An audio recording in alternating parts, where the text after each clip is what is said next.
Welcome to the Software Sustainability Institute Fellowship Program 2025 launch webinar. My name is Oscar Seib. I'm the Research Software Community Officer at the SSI, and I'm running the fellowship. Before we begin, I wanted to do a little bit of general housekeeping for today. If you experience any problems, please put a note in the chat and we'll do our best to help. We have Jack Kirsty and Anita on hand to help here, and Sway will also join us later. And this webinar is being recorded, and the video will be made available on our YouTube channel afterwards. And we'll make sure you have the appropriate captions of the event. Also, the slides will be made available, so don't worry about writing anything down. And I encourage you to subscribe to our newsletter to keep up to date as well. Furthermore, you can connect with us on LinkedIn or Mastodon, as well as X at Software Saved. And you can always, with any questions, email us via fellows-management@software.ac.uk. You can submit your questions via Slido in the chat using this event code and the QR code, and we'll probably also post this link in the chat. So please hold your questions until the end, but you can, as we go along, already put your questions in there, and then at the end of the session, we will do our best to answer them. The agenda for today, I've done the welcome and housekeeping, and I'll start with a little introduction to the Software Sustainability Institute and the fellowship program. This is followed by presentations of two of our fellows, Loic and Yehudi, who will tell you about their experiences of the fellowship program. And then at the end, we'll do our best to answer any questions that you may have. And again, as I said, you can use this Slido for that. And then at the end of the hour, we will wrap up. So first of all, the Software Sustainability Institute. The Software Sustainability Institute, or SSI, is a national facility in the UK promoting the advancement of software in research since 2010 by cultivating better, more sustainable research software to enable world-class research. The Institute is a collaboration between the universities of Edinburgh, Manchester, and Southampton, and we're very proudly supported by all 7 UK research companies. Operating under the mantra of better software, better research, the Software Sustainability Institute is comprised of 5 teams. There is a software team, which helps the community to develop software that meets the needs of reliable, reproducible, and reusable research. There is a policy and research team, which helps, which collects evidence on and promotes the place of software in research and shares this information with stakeholders. And there's a training team which delivers essential software skills to researchers and partners with institutions, doctoral schools, and the community.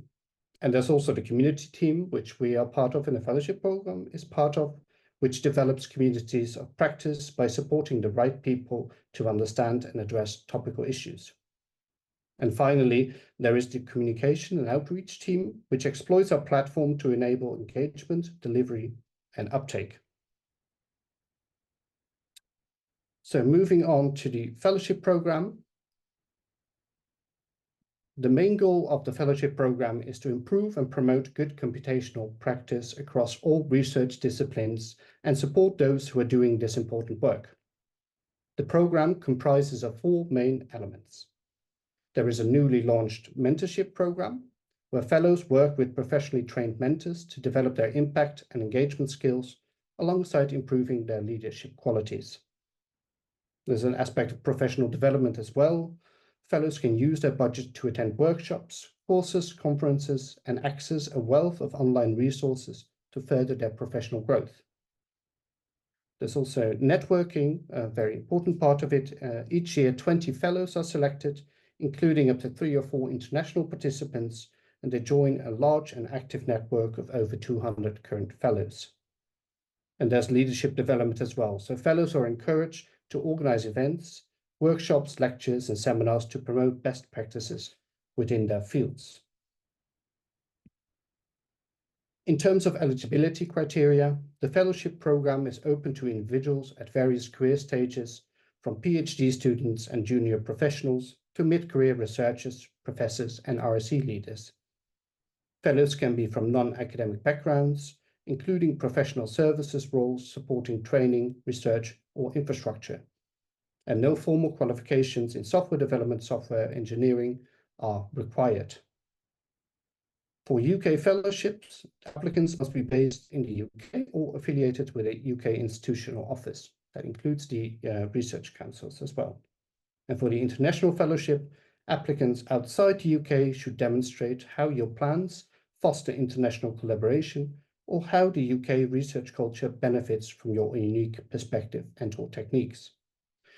And you can view these, the full shortlisting criteria and eligibility criteria on the fellowship program website, and encourage you to have a look because there's examples as well there. So what are we looking for in applicants? First and foremost, we are looking for those with a passion in software, for software in research. Additionally, you could be one or more of the following: a researcher who uses and/or develops software, digital tools, a developer who writes tools for researchers, a research software engineer who contributes to the work of researchers with software or by maintaining digital research infrastructure, an advocate for best practice in software use or development in research, an individual holding a leadership role in research projects or research organizations that make heavy use of software, or you can be a user of research software.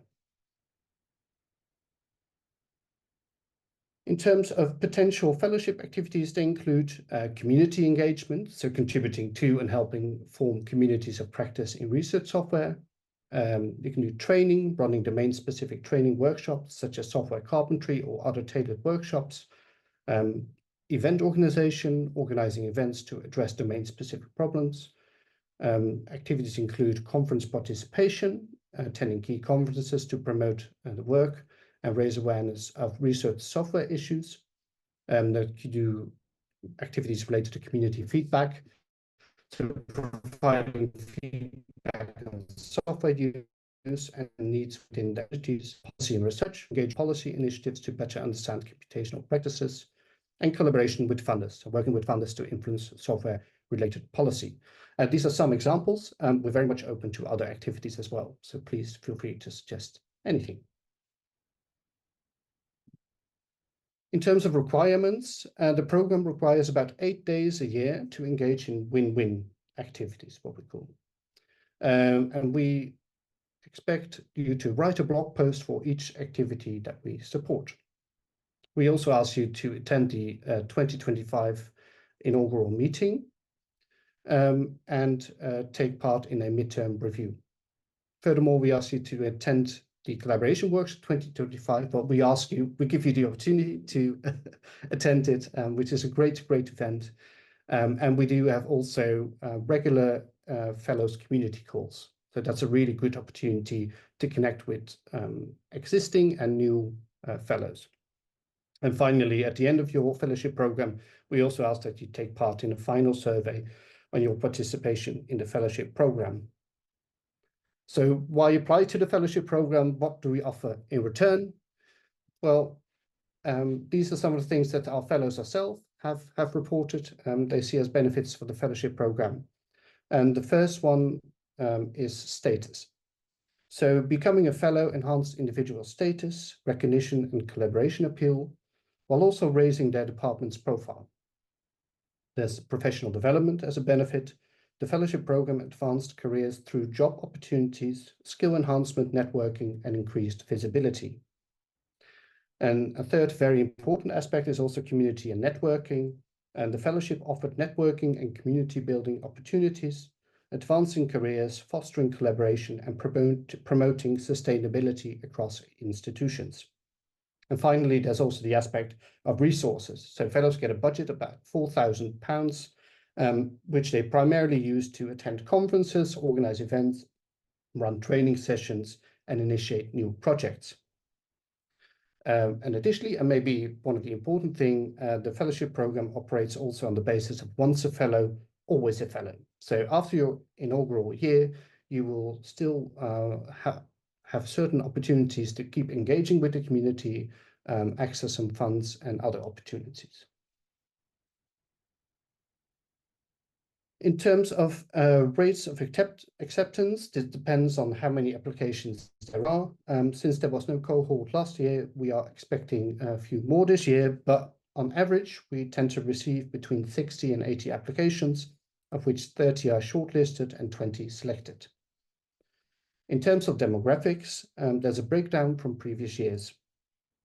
We have a nice spread across gender, although this can be always improved, and we always want to encourage those from underrepresented backgrounds to apply.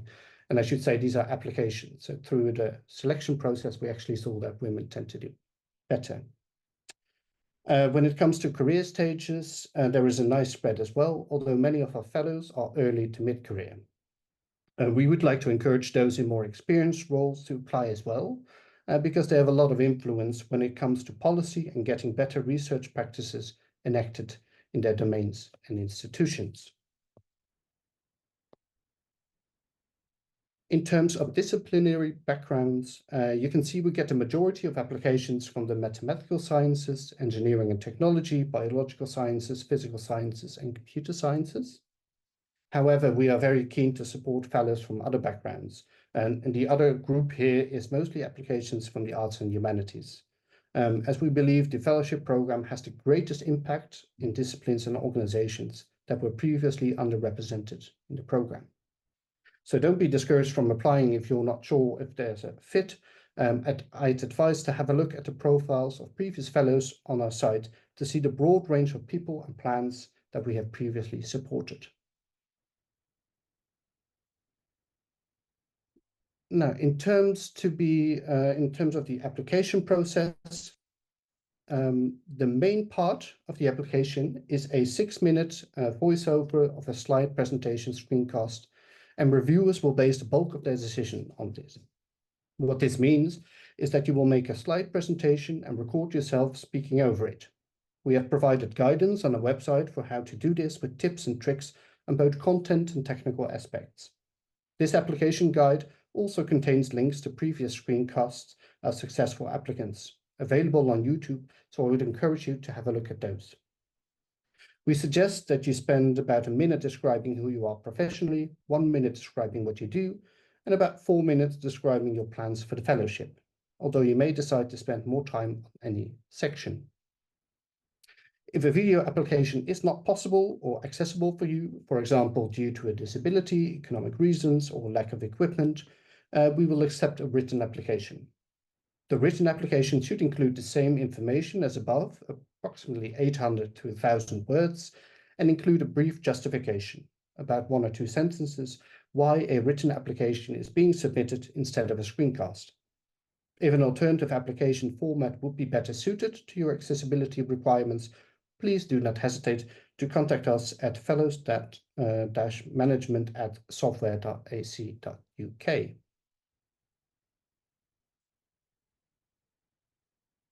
This year, we are also very happy to announce that some of our fellows have offered their time to help you with your application for the fellowship program. Whether you have questions, need advice, or just want to learn more, our fellows are here to support you. Please reach out to fellows/management@software.ac.uk to get in touch.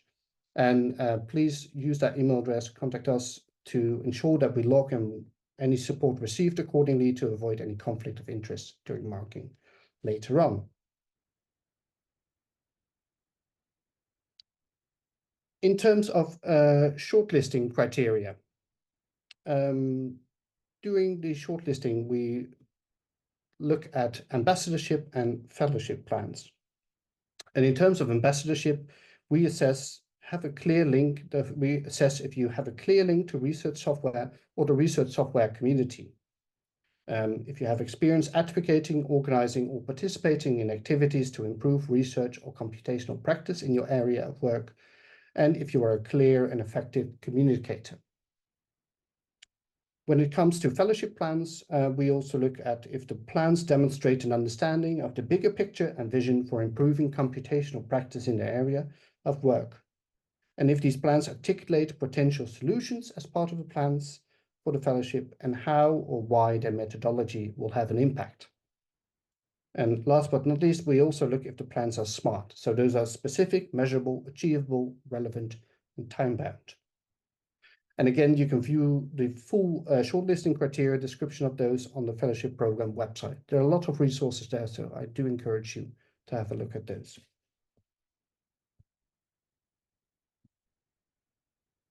Shortlisted candidates will be invited to participate in the online selection day, a full day of group activities where candidates will be assessed on how they contribute to a session, so collaboration and communication skills, and what they contribute to a session, so discussion or event planning contributions.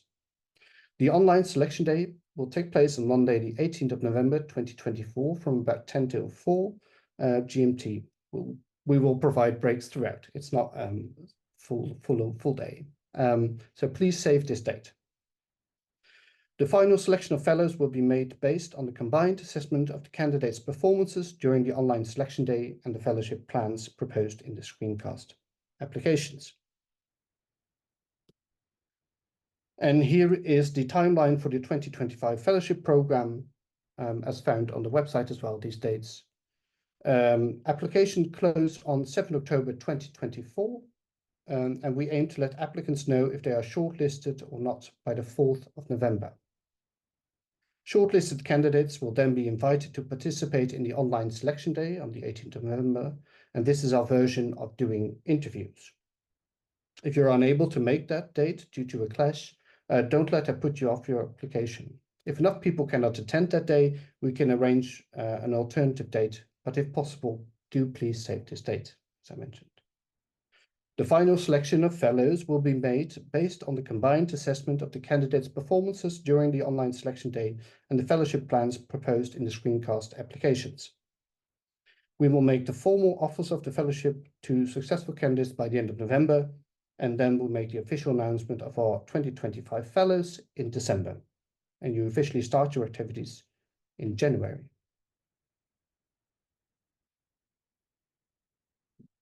On this next slide, there are a few useful links, and as I said, this slide will be made available afterwards, but these are some useful things. And I would encourage you also to sign up for our newsletter, the Fellowship Program newsletter, where we will distribute the slides and the links. That is my section. That's time for some fellowship experiences from Loic and Yo. Loic, would you like to start? And I'll stop sharing my screen and you can go. Sure.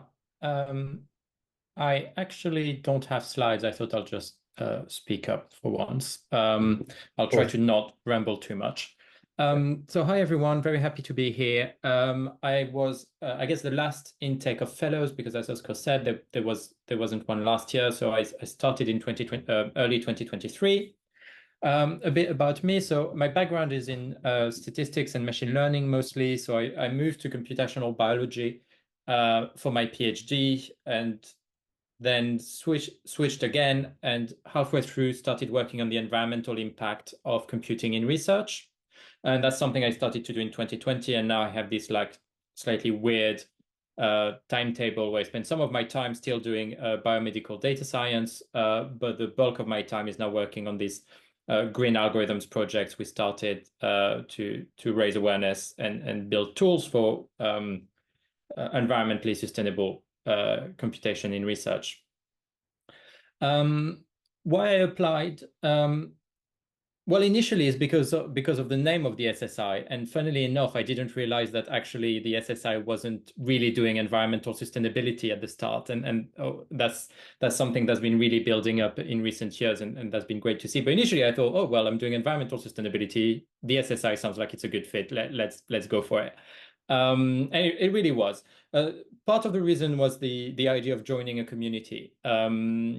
because of my kind of weird research background, I'm in a computational biology department doing sustainable computing. So it was nice to have a place to connect to other people interested in that. And the SSI definitely provides a brilliant place for that. Another benefit of it. Oh, that's my face in big now. Okay, I'm just not going to look at that. Another benefit of the SSI was really having access and learning from people who have expertise I don't. So I'm a computational scientist, and I think I'm kind of decent at coding, but I'm really, really bad compared to RSCs and infrastructure people and proper computer scientists. And so really having access to RSCs and infrastructure people was really good, because it was, they have a lot of answers to questions I have.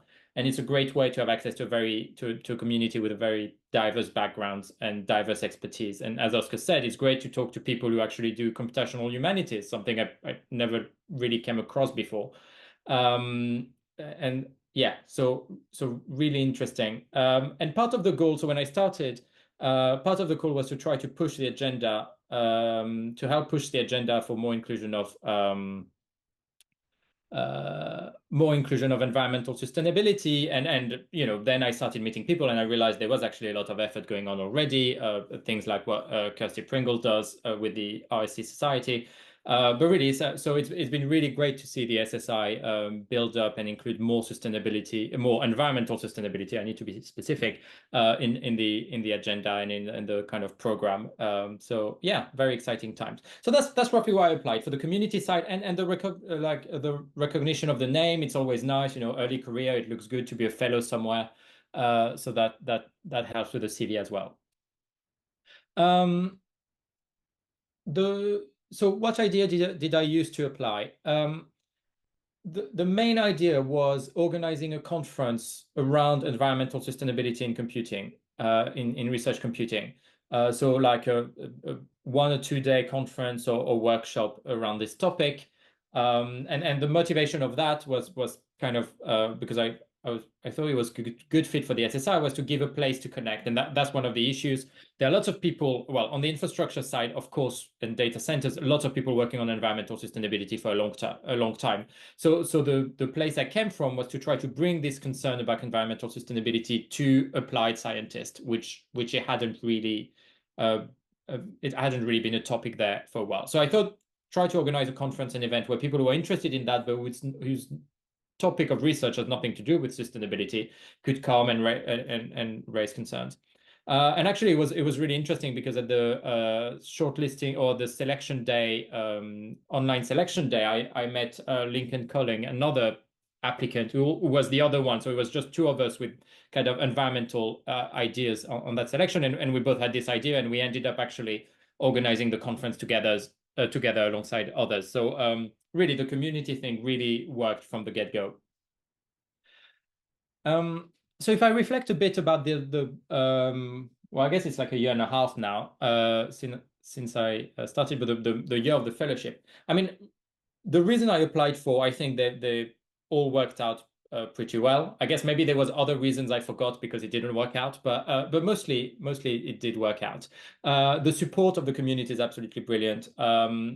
There's so many resources and so many people who are very knowledgeable on how to build communities. So that's really good when it's not necessarily, well, it's not my expertise at all.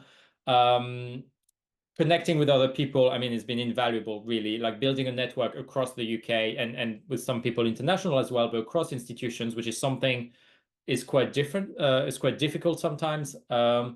So yeah, that worked really, really well. Absolutely love the collaboration workshop. So would strongly recommend people to go there. It's a very odd format. If you're used to normal scientific conferences, it's a bit smaller. It's very informal. It's all about collaboration. And so it's a format that has been like fine-tuned over years and years and years, and now it works. I mean, I always find it to work really well.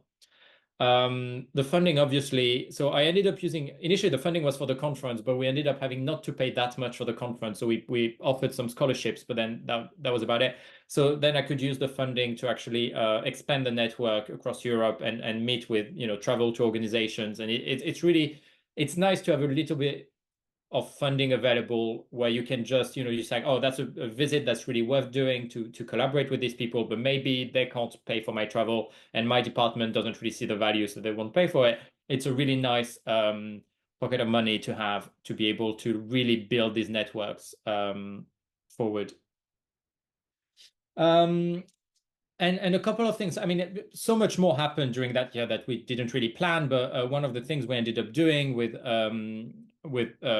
Kirsty and others is this environmental sustainability certification scheme. So we call that Green Disc, and that's fully with the SSI. The scheme is hosted by the SSI, and the SSI has been incredibly supportive. So it's like as a research group, you can get certified bronze, silver, or gold. And that's one of those projects that really clearly wouldn't have happened in the way it is now if I hadn't met all the people through the SSI. So yeah, that's mostly it.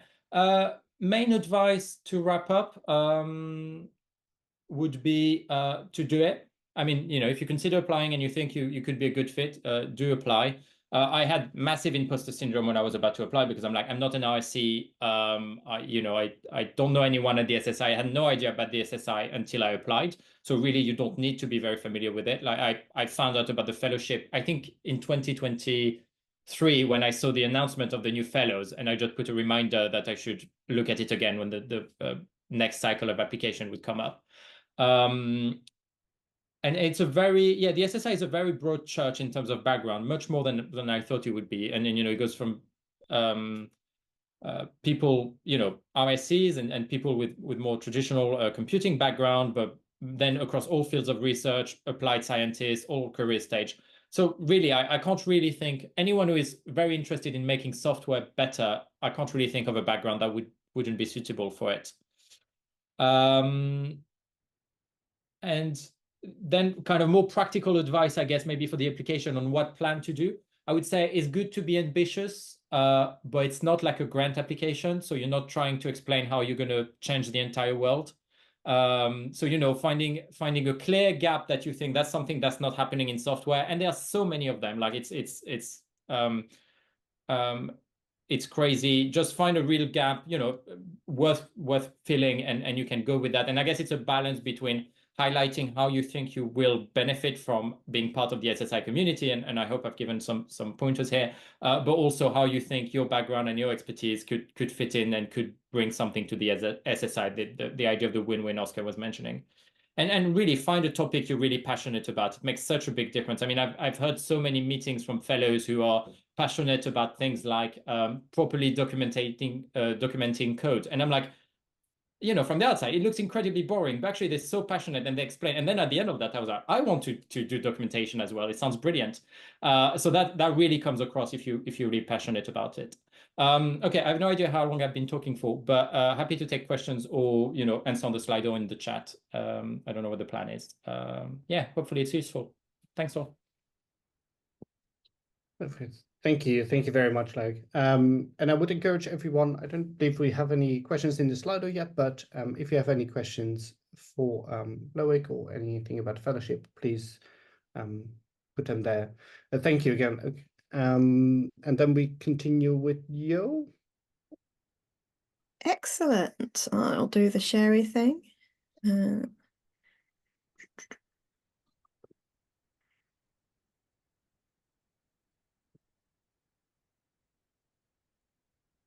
Where's it gone? Oh, there it is. Okay. Are you seeing what I hope you're seeing? Yes. Yes. Fantastic. Thanks, folks. All right. I decided to appropriate USA propaganda because much like Loic mentioned, I know that a lot of people are like, I'm actually going to be appropriate. Am I the right person to be applying? And my answer is yes. You're here, you're curious, you should be applying. And I'm going to try and illustrate that with some of my background as well, personally, and my journey since I was accepted as an SSI fellow. If you want to access the slides, I've popped a DOI down on the bottom left. It's on most of the slides where it doesn't clash with other things, and you can download and look at the link at the end as well using that DOI. But hey folks, I'm Yo. And as an SSI fellow, I think one of my primary roles is to cause chaos in the Zoom chat.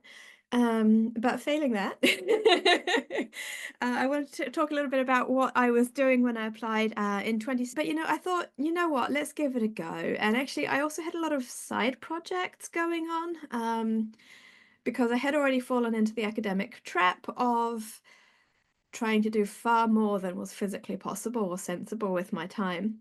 But those side projects often were things that I ended up self-funding. So, I was paying to print stickers to thank my open source contributors and things like that. So £3,000 as it was at the time, you're lucky it's been upgraded to 4 now, but that made a big difference for me in terms of what I thought I might be able to do with the money, like not have to self-fund to go to conferences that weren't specifically related to work. And I had a lot of work experience that was software related, but again, I didn't have enough academic related experience, so I thought, to be a good candidate. So this is after I applied to the SSI. What's happened over the last few years are the bits that are highlighted in yellow. So at the 2018 Collaborations Workshop, I met my NGD, like a PhD, but it starts with Eng, supervisor Caroline J, who is also now the research director of the SSI. And so I was able to fix something that I saw as a severe lack in my personal, like if anyone else said this to me, I'd be like, no, you're completely wrong. Bachelor's is perfectly good. But in myself, I was like, no, no good. I have to be a doctor. But I did manage to fix that and fill that gap.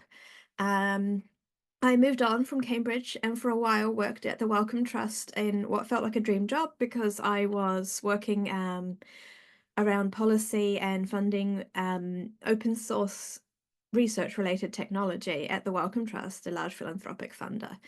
But what I think was even more exciting for me, and still is exciting, is that 2019, 2020, I co-founded an organization called OLS with several other people, one of whom is also an SSI fellow. And today I run that as a not-for-profit, and that is my job. And a lot of that was supported by things that came through from the SSI.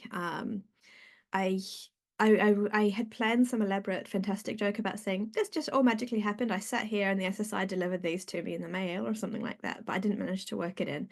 But no, there's a lot of hard work on the way. And so I wanted to talk a little bit about concrete examples from me of the advantages that I think that the SSI can bring. So I started with early career. For example, as I mentioned earlier, when you have the side projects that are often self-funded because there's nowhere else, it's nice to have some travel support. I printed stickers, I printed leaflets, and catering for an event. It's really nice to be able to offer sandwiches and not think, well, I can't afford that, so I'm not going to do it. And if you're even luckier, maybe it could be a main project rather than a side project. But I think in the early career stages, that money makes a heck of a lot of difference. I've also heard a lot of fellows who say that they're able to travel and otherwise they wouldn't. And now that their SSI fellowship's over, they're like, what do I do? How do I travel now? So there's a lot that can be done.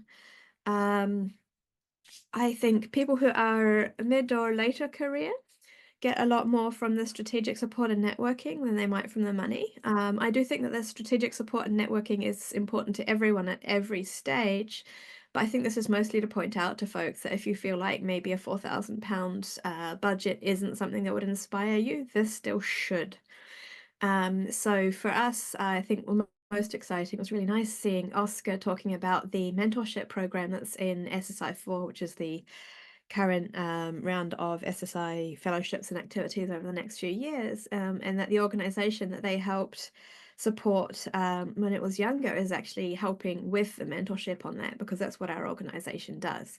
So it's really nice to have moved maybe from earlier in a fellow kind of position to actually more strategic and long looking views. And then after the inaugural year, you still get support. I don't know if that is waved around enough. I hope I'm not revealing an amazing secret here, Oscar. But for example, when OLS, the organization I have mentioned with lots of love a couple of times, when we were 100% volunteer, we couldn't afford Zoom. And sometimes, like, we were literally begging and borrowing different Zoom rooms from every organization we were affiliated with. And actually, the SSI always could provide us with one when we needed it. Thankfully, you know, we have money and we can afford our own Zoom rooms. But when we couldn't, that is a serious bit of help. They also paid for training, which was, again, very, very useful. We needed that training, but we did not have a budget of £1,200 to actually pay the trainers. And so that's it from me. I would love to hear questions, and I would love to chat with anyone. You don't have to know me. My Calendly link is there. Please do sign up for a 30-minute chat. Tell me about your project idea. Say, oh my God, I don't know if I'm any good. Can I do this? And I'll be like, yes. And I'll hold your hand, and I'll even promise to review your application so long as it's not last minute. I will not look at ones the day before. I ain't got time for that. But yeah, so just as a reminder, if you want to get to that link, and you don't want to type the one on the right, you could type the one on the bottom left. I'm not sure if that's very logical, but it made sense at the time when I prepared the slide. I'm done. Again, please hit me up. I would love to talk to you and offer advice, thoughts, and just a shoulder to cry on if it's frightening you, because it definitely frightened me when I applied. And that is the end. Okay, great. Then we move on to the Q&A session. So please do go to the Slido and put your questions there. I can see some questions now. We can see them before because moderation was turned on, but that was turned off now. So they're all coming through. And I'll just go through some of the questions. So please ask your questions or upvote one of the questions there. And we've got about 15 minutes for that. But again, thanks for our speakers, Loic and Yehudi. So the first question I've got here is part of my plan for the fellowship involves attending D5, and as a fellow, would I be entitled to free discounted tickets to travel to the event, or would I have to pay for that using the fellowship funding? So for the core events, what we call them, there is funds available within the SSI for that. So we ask you to come to those events, and then we support you coming to those events as well.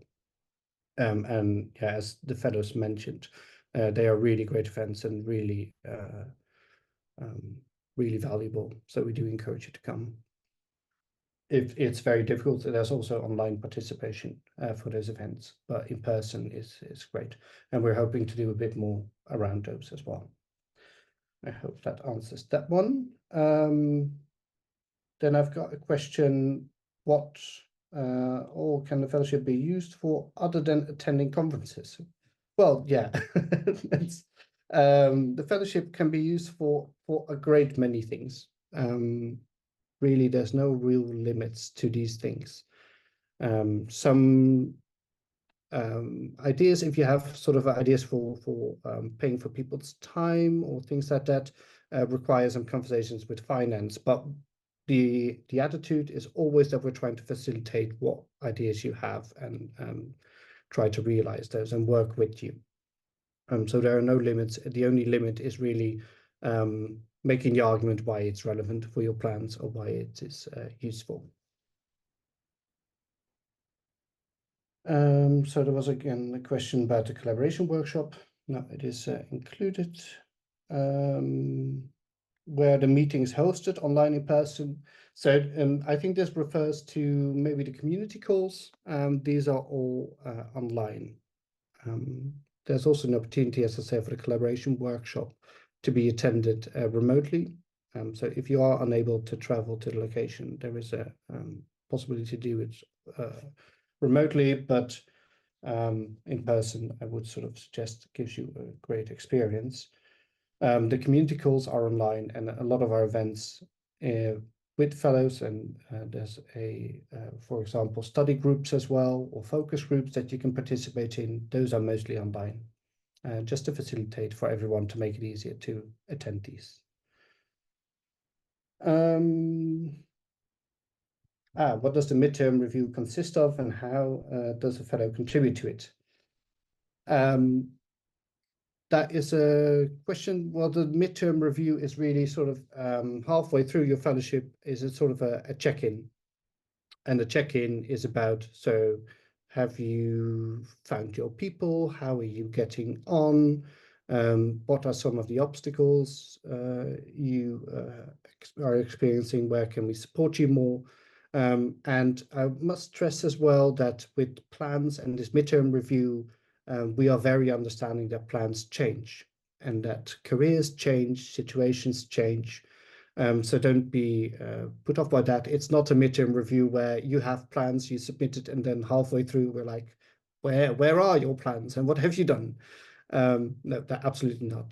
These midterm reviews are really to sort of see how you're getting on and how we can best support you. And again, we understand that plans change and situation change, and that might create new opportunities. So if we come and say, okay, you're in this situation, well, actually, we can support you in this way or that way. So that's the aim of those midterm reviews. Do we need to provide a budget for planned costs as in other proposals? You don't have to do like a specific breakdown of cost. I think what we will look at is sort of, if your plans are smart, and part of that is realistic. So if you are saying, well, I'm going to organize a conference for 100 people, and I'm going to pay for all their travel and accommodation and everything, then we say, well, that's amazing. How are you going to do that on a 4,000 budget? So you don't need to provide.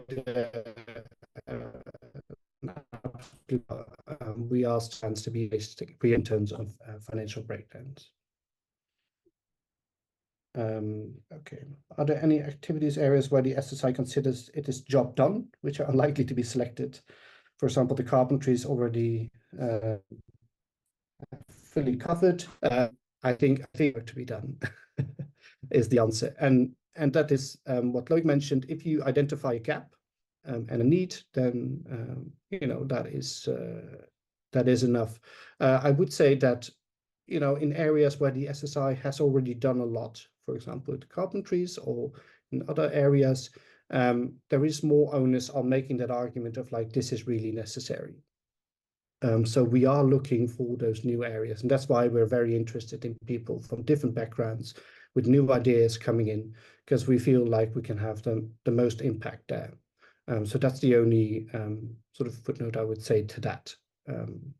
If you can find a new big area, and that's also ties into being ambitious.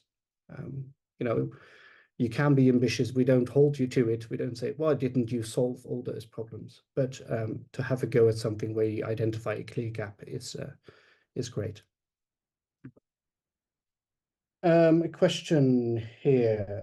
I feel a bit confused about the application content. Should the proposal focus on how to contribute to the community or my own research project? So I think here it's worth clarifying a little bit how it differs from a normal research fellowship. So for the SSI, it isn't really your own research project that you're proposing or applying with to the SSI. Say, I'm going to do this research, and this is the outcome. It can be in relation to policy, or it can be in relation to sort of community feedback. But it's not really a research fellowship where you get £4,000 to carve out some of your time to produce a paper or an article. It's really about creating these communities of practice, having an impact. And in that sense, it's slightly different from the more academic fellowships. So here it's really about building communities, having an impact, disseminating best practices, and organizing events. But of course, an academic part can be part of it, but it's not just a research project. I hope that makes sense. Then I don't know if you mind, you put your name there, Esther. If applying as an international applicant, do you need to be part of an organization to be able to receive the financial support? Or could this also be done on an individual basis, so personal bank account? I think here because the international fellowship is a bit of an experiment and we're trying to work out through many things, it's best to always contact us and have a discussion about individual cases.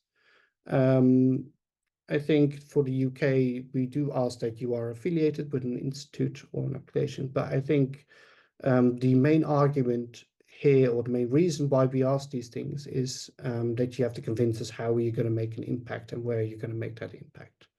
So if you are an individual and you can still make the argument, well, I'm going to have a big impact in this area or in this domain, even though I'm not fully affiliated, have a conversation with us and we can work through that in advance.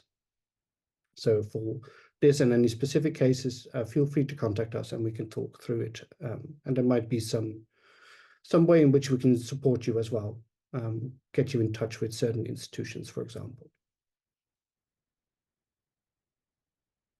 How active is the network post the fellowship period?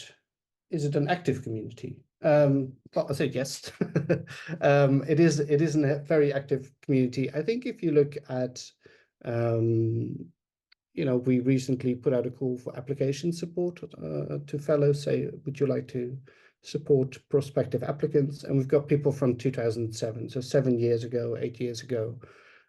People are still willing to contribute their time to the SSI fellowship, and I think that shows a commitment, and it shows also something, the benefit that they say in the fellowship, which sort of interestingly enough, people really see later on. So the year after your fellowship, that was an interesting year, but from anecdotal evidence, we have fellows looking back and they can say, well, that was the point where I got that fellowship. From that moment, things change. And in hindsight, I can see a really clear impact of the fellowship. So it is interesting that people really appreciate that and then share their time with this community and remain active or willing to share their expertise or the support that they got initially, pay that on to others. So yeah, it is an active community, and we've got loads of things. So we've got study groups, we've got focus groups, we've got community calls, we've got Slack collaborations. So a point of contact for a lot of fellows to get in touch, and friendships have started from these fellowships. People advising each other throughout their careers and throughout their personal lives. So yeah. Oh, sorry, yeah, I'm too sentimental now. But it is a really it is a great community.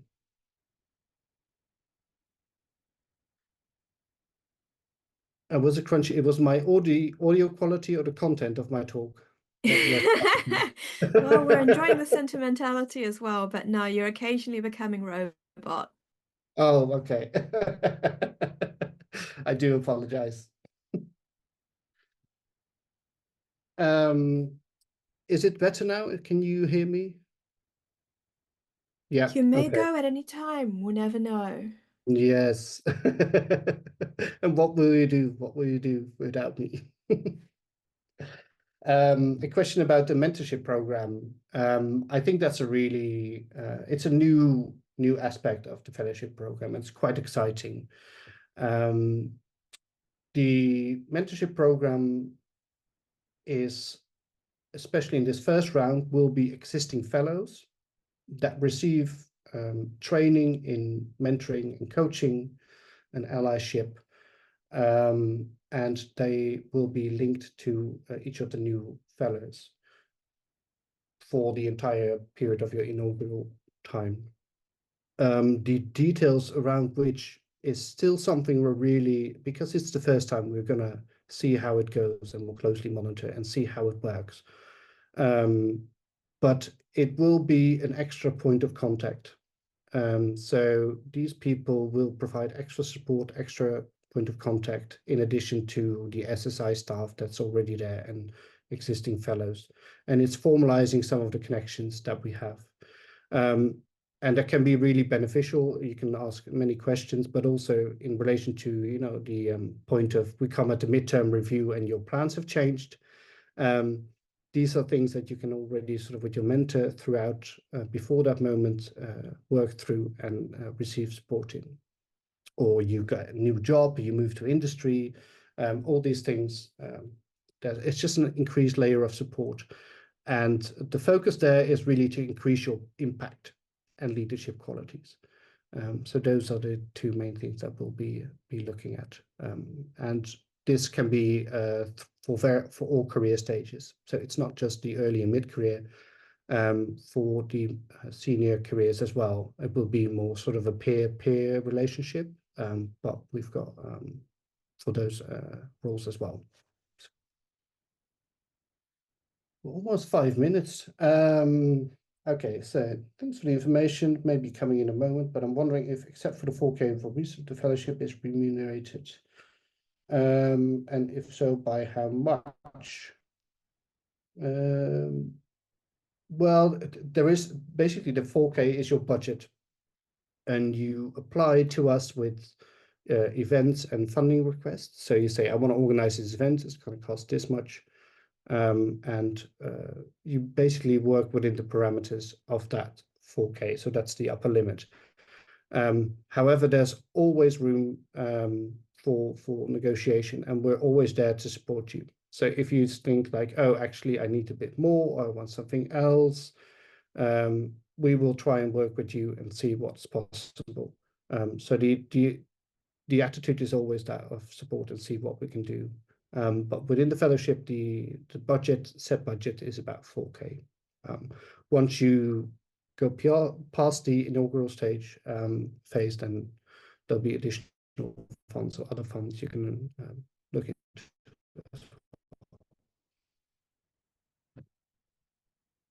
Then are there examples of SSI fellowship proposals involving the development and improvement of specific software? It seems most are about organizing workshops and conferences. I'm not quite sure if the actual proposal, but there are, from the collaboration workshop that we mentioned, there are projects that are taken further in terms of real software development. So pieces of software have been developed. There is a climate awareness task scheduler. That was an idea that came about during collaboration workshop, and that the SSI has then sort of supported, and this scheduler helps schedule computing jobs at the time when they have the lowest impact, environmental impact. So these are actual pieces of software. There is the offline carpentries that we're supporting, and those are within the community, so within fellows, helping each other, supporting each other on these development of these projects. Like you go into the community and say, oh, actually, I'm doing this. And other people say, oh, that sounds cool. I want to join and help you, volunteer time and effort. And then the SSI can also see what we can do in terms of financial support there. So if you're thinking about specific software, that's absolutely also part of the plans there. But it's really about impact. So that specific software, how can that have an impact? And Yo will say also open source is usually the way to go with these software.